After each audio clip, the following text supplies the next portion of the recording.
It is one of the most well-known fossils in the world. You have only 12 Archaeopteryx. It's not so common to have a complete specimen.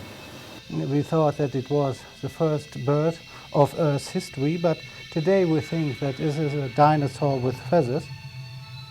You have parts that clearly relate to birds and other ones clearly relating to dinosaurs. So for example, you still have teeth, but you also have big claws on the arms. You have complete fingers. All these things are reduced after in the real birds. So these characters are clearly from dinosaurs. We want to know how lived Archaeopteryx. Was he little dinosaur running and then climbing in trees and they can fly? The most important question for us is, could Archaeopteryx fly or not? Could he fly? All these fossils, as you can see, are very flat. And it's extremely difficult to have information out of the surface. You can see many things, but you have a lot of information inside the fossil. And so that's why the specimens are coming here.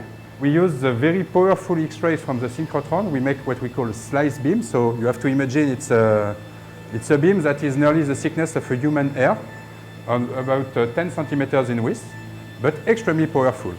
So if you are in the front of this beam, you are killed in just a few seconds. So such kind of beam has a very interesting properties. It's as it goes through the sample, you have diffusion of the X-rays, and this diffusion of the X-rays can be detected with what we call a camera obscura system. So it's a very small hole in a piece of lead, and through this hole you will create a picture directly on the detector that after you can reconstruct in 3 dimensions.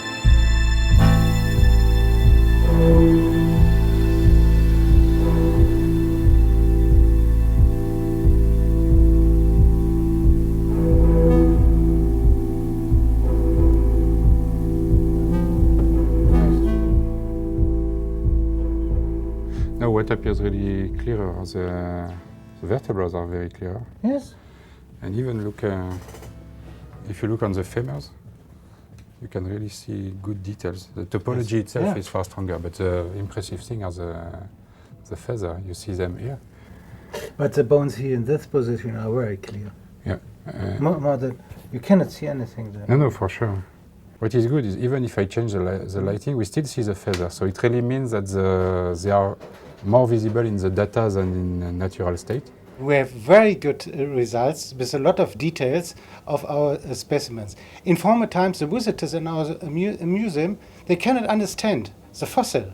And now we can see the whole wings, and we see that this is a very fine specimen of Archaeopteryx. What is really visible here are the feathers. They are far more visible than with the original specimen. You can see on the original one, they are very difficult to see. But that's not all, because this technique reveals a lot of information about anatomy that is not visible because it is below the surface.